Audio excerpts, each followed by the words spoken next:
네, 세상을 연다 박찬숙입니다. 저는 프로듀서 노광준입니다. 박찬숙 앵커께서는 5일간의 여름 방학을 마치시고요. 다음 주 월요일에 복귀하실 예정입니다. 열심히 살고 계시는 청취자 여러분의 출근길 함께 하게 돼서 무한한 영광으로 생각하는 저는 프로듀서 노광준입니다.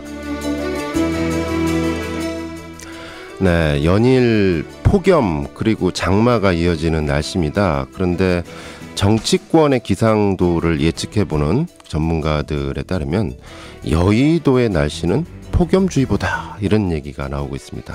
연일 국정원 해킹 또 선거구 획정 문제 정치권을 뜨겁게 달궜는데요. 계속 폭염에 시달리고 있는 여의도 정치, 이번 주는 날씨가 어떻게 될까요? 정치권 현안 점검해 보도록 하겠습니다. 정치평론가이신 김철근 동국대학교 교수님 오늘 아침 만나보겠습니다. 안녕하십니까? 예, 안녕하십니까? 네, 국정원 해킹 의혹 등을 두고 여야가 첨예하게 대립하면서 신경전 이어가고 있습니다. 이러다 보면 8월 임시국회 공회전 하는 거 아니냐라는 걱정도 커지고 있는데 교수님께서 어떻게 보십니까? 지금 상당히 첨예한 대립이 예상되고 있습니다. 네. 우선 그 국정원 해킹 문제 관련해서요. 그 전문가 간담회가 지금 예정돼 있는데 네. 야당이 지금 뭐 취소하겠다 뭐 이런 얘기도 나오고 있고요. 아, 예. 근데 국정원 해킹 문제가 지금 일반 국민이나 일반 국회의원들이 정보 접근이 지금 불가능한 상황이거든요. 네. 이런 상황에서는 국정원이 적극적으로 좀 대응을 해서 해킹에 대한 그 해명이 좀 필요한 상황 같은데 네. 사실 국가 안보를 다루는 국정원이 대부분의 그 상황이 비밀이지 않습니까? 네. 이런 점들이 이제 국정원도 상당히 난감할 텐데요. 네. 그 사실 국정원 해킹 사건으로 국정원이 활동하는데 네. 국가 안보를 위해서 활동하는데 그 위축되거나 저해돼서는 절대 안 된다고 생각하고요. 그렇죠. 그리고 또한 그 무차별한 국민을 상대로 뭐 해킹 의혹이 있어서도 또한 안 되거든요. 네. 근데 이제 국정원이라는 게 예전에 그 중앙정보부, 국가안전기획부 이런 때에 예. 국민을 상대로 상당히 공작을 했다 뭐 이런 일들이 많았지 않습니까? 네. 그래서 뭐 일종의 어떤 트라우마 같은 게 있는 건데 네. 이번 기회에 국정원이 좀 적극적으로 그 의혹을 해소함으로 인해서 네. 국가안보를 위한 그 국가기관으로 다시 설 수 있는 그런 기회가 좀 됐으면 좋겠다는 생각이 좀 들고요. 그렇죠. 예. 그리고 8월 임시국회에서 이제 뭐 새누리당과 정부가 그 요구하는 노동 개혁 문제가 좀 있고요. 네. 그리고 이제 내년 총선을 앞두고 예. 선거 룰을 어떻게 정할 것이냐. 그 새누리당이 주장하는 오픈 프라이머리 도입 여부가 있고요. 네. 그다음에 야권 새정치연합이 주장하는 권역별 비례대표제. 예. 뭐 이런 문제들을 가지고 상당히 긴장감 있게 그 첨예하게 대립할 것으로 보입니다. 알겠습니다. 예. 특히 선거구 획정 문제 저는 예전부터 궁금했던 게 신문 보면서요. 예. 아니 선거구 확정이면 확정이지 왜 획정일까? 획정은 무슨 뜻일까 싶었는데 네. 이 획정이라는 게 이 경계를 가른다라는 뜻 맞습니까, 교수님? 그렇습니다. 그러니까 그 지역 선거구를 이제 헌법재판소가 작년에 인구 편차를 3대 1에서 2대 1로 맞춰라 이런 그 판결을 내렸지 않습니까? 네. 이 판결에 맞게 인구 편차를 2대 1로 맞춰야 되는 상황입니다. 네. 그래서 현행 지금 우리가 소선거구제를 채택하고 있는데요. 네네. 전국에 246개 지역구입니다. 네. 이 지역구 246개 중에 62개를 손봐야 됩니다. 아.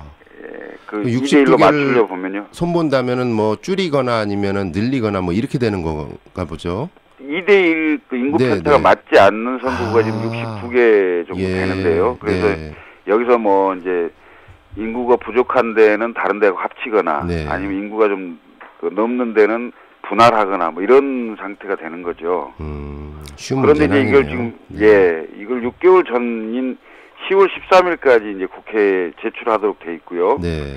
선거구 획정위원회가 올해부터는 중앙선거관리위원회 산하 기관으로 국회로부터 독립되게 돼 있습니다. 네. 그래서 선거구 획정위원회에서 그 결정된 선거구는 국회에서 손을 못 대게 돼 있어요. 왜냐하면 국회의원들이 전부 이해관계가 물려 있기 때문에 그렇죠. 자기한테 그 유리한 대로 또 힘 있는 국회의원들은 자기 지역구를 지키려고 하는 뭐 이런 것들이 있지 않겠습니까? 이것을 막기 위해서 지금 그렇게 하고 있는데요. 지금 상태로는 246개 중에 그 62개를 손질하게 되면 지역구가 대략 10개에서 15개 정도가 증가할 가능성이 있습니다. 네. 이렇게 증가를 하게 되면 지금 국회의원 300명인데요. 네네.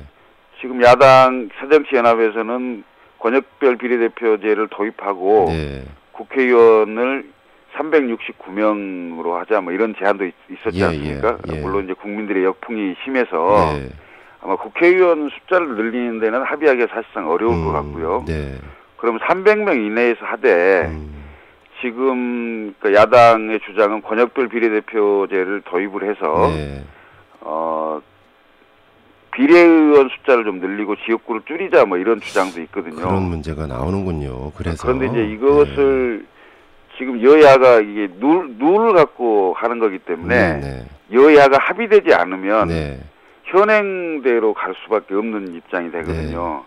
근데 이제 지역구 그 비례대표제가 선거관리위원회에서도 지금 그 법안을 제출해놓은 게 있습니다. 그러니까 전국을 권역을 6개로 나누고요. 그 권역을 인구 비례에 따라서 그 의원 숫자를 미리 정하고 그 의원 숫자, 그러니까 득표율에 따라서 의원 숫자만큼 해당되게 이제 각 당이 가져가자는 건데요. 그 야당의 주장은 국회의원 숫자를 늘리지 않는다면 지금 우리나라가 그 크지 않는 나라에서 예를 들면 뭐 영남과 호남의 어떤 지역 구도가 고착화되어 있는 이걸 제도로서 좀 그 개선해보자. 이런 취지는 좀 일리가 있다고 저는 봅니다. 알겠습니다. 예. 야, 그런 또 배경 상황이 있었군요. 네네. 자, 이번에는 뭐 미국에서 들어오는 소식들을 한번 들여다보도록 하겠습니다. 김무성 새누리당 대표 방미 과정, 이런저런 사진들이 사실은 뭐 인터넷뿐만 아니라 SNS에서도 많이 돌고 있습니다. 특히 이 큰절하시는 사진 같은 경우는 지난주에서도 좀 찬반이 엇갈렸던 것 같아요. 아, 할 거 했다라는 분이 계신가 하면 어떤 분들은 뭐 아프리카 추장 아니냐 뭐 이런 얘기도 나오는 거 하는데요. 이런 논란들이 왜 나오는 겁니까? 어떻게 보십니까? 일단 김무성 대표의 방미가 그 철저하게 국내 정치용이었다 이런 생각이 좀 듭니다.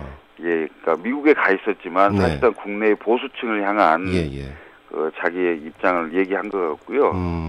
실제 이제 대한민국이 이제 6.25 전쟁이라는 위기 상황에서 그 도와주신 고마운 분들께 감사의 마음을 전하는 한국식으로 하는 이런 뜻이었다고 이제 보이는데요. 이제 그게 논란이 많죠. 사실 과공 비리라고 하지 않습니까? 얘가 지나치면 얘가 아니다.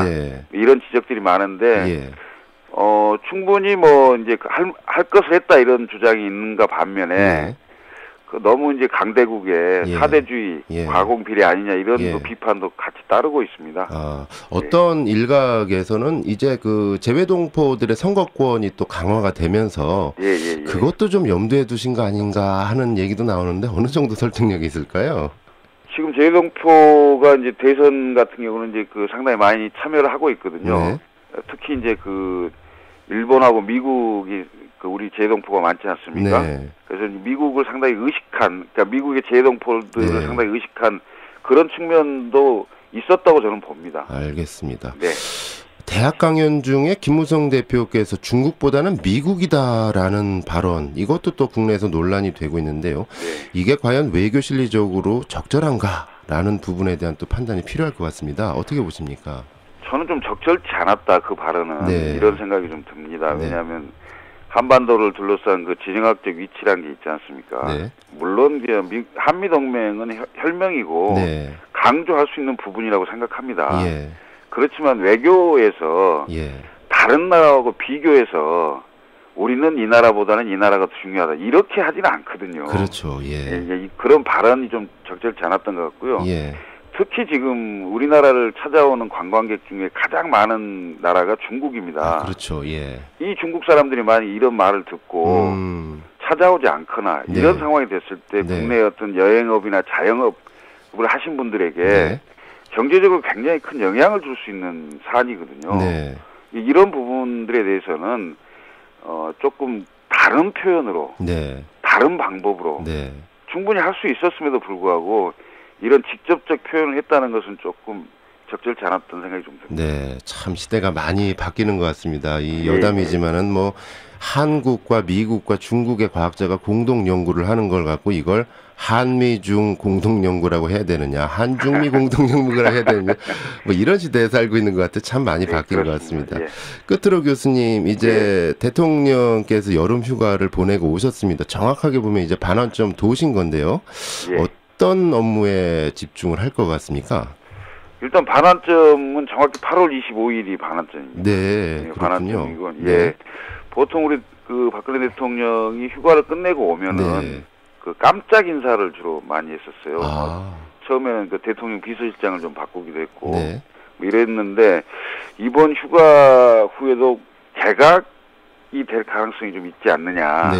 근데 물론 개각의 폭을 가지고 그러니까 보건복지부 장관을 비롯한 뭐 중폭 개각이라는 예상도 많습니다만은 메르스 문제 그 부분이겠죠. 그렇습니다. 메르스 문제 때문에 있었던 보건복지부 장관, 그다음에 정치인 장관들이 포함이 된다면 상당히 큰 폭이 될 가능성도 있고요.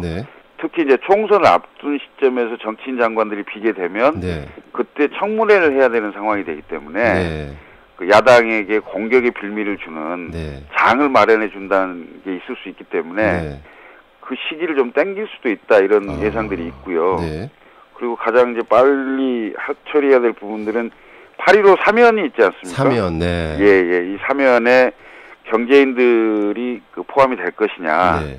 최근에 이제 롯데 형제인한 이런 것도 있어서 재벌 기업에 대한 국민들의 그 인식이 별로 좋지 않는 상황에서 경제인들의 그 폭은 어느 정도 될 거냐. 그리고 이제 국민 통합 차원에서 정치인들이 포함될 거냐. 뭐 이런 문제들이 좀 있을 것 같고요.